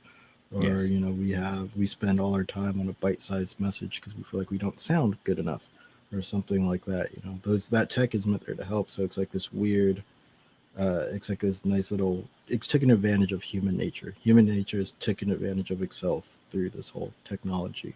And perhaps it indulges the demons within us. And that's kind of where I wanted to end this conversation with a quick topic of demonic possession, just to tie it back into our last episode that Mike did. If you guys haven't watched that, go check that out for sure. And we were talking about the precursors for a demon to be attracted to you. And a lot of the literature that I read, most of it has to do with high amounts of stress, anxiety, death, murder especially will attract a demon. But high anxiety and high negative emotion tends to attract demons more than anything else. And so, taking for what we kind of mentioned about social media, and this isn't anything new. We've had, this conversation's been, on the lips of many people for quite some time now.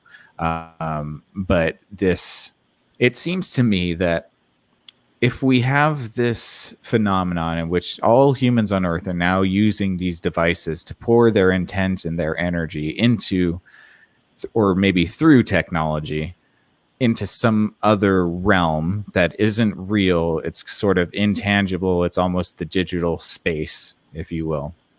Do you think that not do you think, I believe that we might be also feeding something on the other end of that, and something that demands certain things of us, whether it be attention, whether it be our stress, whether it be our insecurities or negative emotions. It needs that. And I think we see that through algorithms.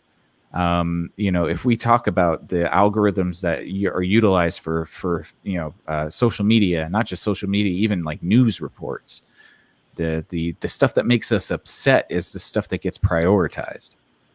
And so it makes me suspicious sometimes, because it seems as though we're creating a large matrix of misery.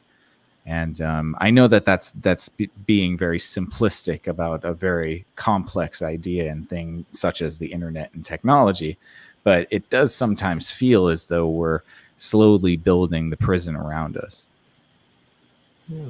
Well, what was the news that we would tell like other people way back in ancient days, right? Or like hunter-gatherer days? It's the thing that brings the fear to us. That's like the most important information to one grab a hold of and to relay to others.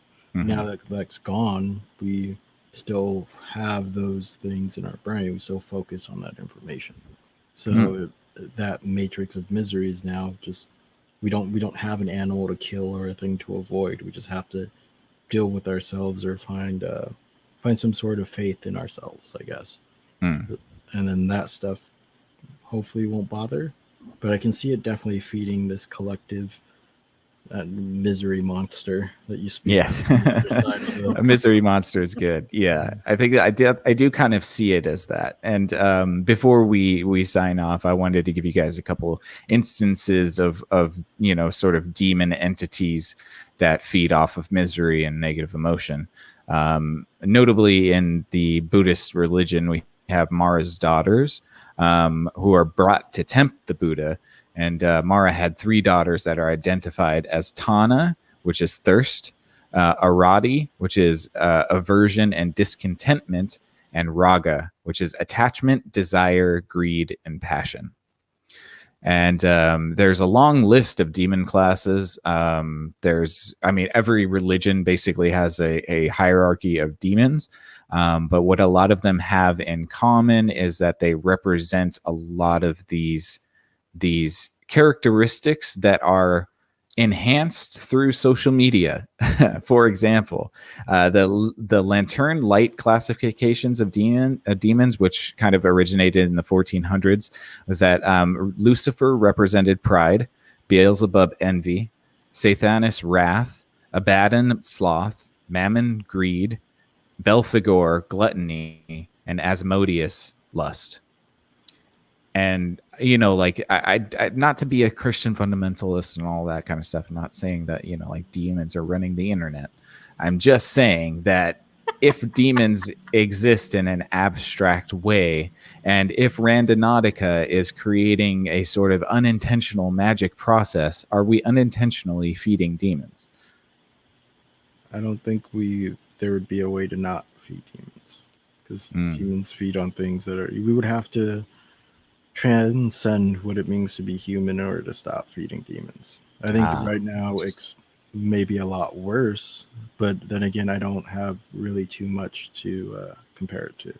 Like, I mean, yes, we were also sacrificing people by the thousands just to appease demons. So, you know, we've done a lot of things. I would like to think like the internet isn't like it's more of a space. It's like consciousness, right? It's like more of a giant space. So then demons are these sort of monsters running through this space, through the jungle of the internet, you could call it.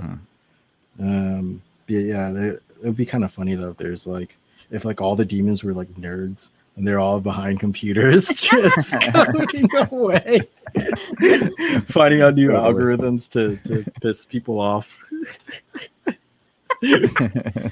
Amazing. Well, but I mean, it makes me think back to that Neil Gaiman story where the old gods had to get hip to the times, and so they ended up aligning with corporations or technology or things like that, which is such a fascinating premise for like a fiction book. In reality, who knows, man? I mean, like, there's so many crazy, like, what is it? Truth is stranger than fiction. And, there could, if there's multiple universes, there very well could be one with demons that feed off of negative human emotion, but I also think too that like, what is it? The internet's also full of adorable kitten pictures, and you just have to see one or a cute puppy photo to be like, okay, the forces of good are still at work here. Like, True. I mean, there's nothing like a good puppy video. Like, if the right one at the right time, it hits. That's very, true very indeed. So I think that's pretty much all I got for tonight. I did look into certain levels and classifications of demons, and I came across a certain demon called Astaroth. Astaroth is a demon that involves the ancient Phoenician mother goddess of fertility Astarte, and the Akkadian goddess Ishtar. Is one of the three supreme evil beings, along with Beelzebub and Lucifer. And Astaroth is the teacher of all sciences and is also the keeper of secrets throughout time. When he is summoned, Astaroth can help you obtain knowledge of secrets and of any topic. He can inform you on events that happen in the past or will happen in the future. He can make you invisible, and he can lead you to hidden treasure. So I think I'm going to leave it at that and say, who wants to go randonauting? Yeah, let's do it. Let's go. I'm actually outside right now. This whole podcast, I've just been wandering around the dark. Yeah, nice. Let's go feed Astaroth, and we'll let you guys know how it went. Hey, somebody has to be a modern day Solomon, right? Right, exactly. Make these demons build something. That is true, and to that end, I was also looking into demons, and one of Solomon's demons was called Stolas, and he appeared as an owl. And Stolas was taught astronomy and the virtues of herbs and prophecy, he was one of the demons of Solomon. I think was it? No, it's the bindings of Artemis that are in there. Because I was thinking of Athena was in there too. Because a lot of the demons end up being old like Greek gods and pagan Greek gods. Deities. Yeah, pagan gods too. So they end up pulling from a lot of that stuff because Christians be Christian. Yeah, that is true. They do be Christianing. And let me just bring up a pic here of Stolas so that we can end with that. Stolas. So that was it for Randonautica. It went a little bit all around the place, but I hope that you guys enjoyed. And before we leave you, I will leave you with this image here of the great and powerful Stolas, which is the demon that apparently shows up as an owl. So here we go. That's the guy right there. Well, that's frightening. Yeah, Hey, that's the thing he's that got visits really me long every legs. night. It hangs out with me while I sleep. He's got And hairy whispers legs. sweet nothings. Yeah, very hairy legs. Yeah. Man, y'all gotta cut it out with these episodes. I had a dream about like a demonic doll the other night, and I could not get back to sleep, and it was like really annoying. And October's Yep. coming. I know it's just gonna get worse. Was it Gonna get spookier. demonic doll? Was it at least cute in a little? Was it like Annabelle cute? Did it at least? On par. Okay. On par. All right, fair enough. Pretty creepy. Pretty creepy.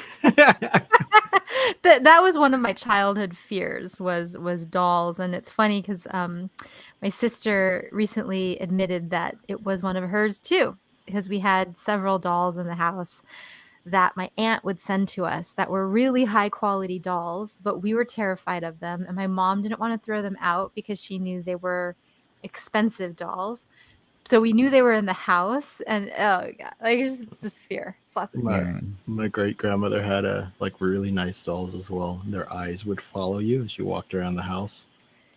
Yeah, What is it with great grandmothers and weird doll rooms? My great grandmother had a weird doll room too. Ditto. Yeah. What Weird. is that about? There's I like think a it's whole just a thing of generation of times. women that had like porcelain dolls. Imagine So walking creepy. into that room and every pair of eyes. I had to followed you sleep as you in the walked room, around. dude. I had to sleep in the room every time I visited her with a wall full of porcelain dolls staring at me. Yeah. You know what? I think I'm gonna get one of those rooms just so I could put my future children in timeout. Yeah, right. Just traumatize them for life. All right. Well, do you guys have anything else that you wanted to add before we sign off? No, man, that was a fun, creepy conversation. I'm thoroughly Awesome. creeped out and also intrigued and terrified. So good job. Awesome. Yeah, well, thanks. Good I job. appreciate it. I may be working on part with the demons, but owls get a bad rap. I like owls a lot. Oh, they do. They're very beautiful animals. They do get a bad rap. It's only because they can see in the dark and we can't. So thank you so much, you guys, for listening. We very much appreciate all of you for taking the time this evening or any time that you're listening. We just appreciate you so much. Please consider giving us a thumbs up and a subscription to our YouTube page at Exofathom. We would very much appreciate it. We are at 28 subscribers. We're 2 more from 30. We're on our way to the big leagues, and we just very much appreciate all of you for taking the time. And please stay tuned for next Monday at 8 p.m. That will be Ayla's topic, and we will catch you then. So until next time, Cognauts, you stay out there, and we'll see you on the next Exofathom. Good night. Peace. Later.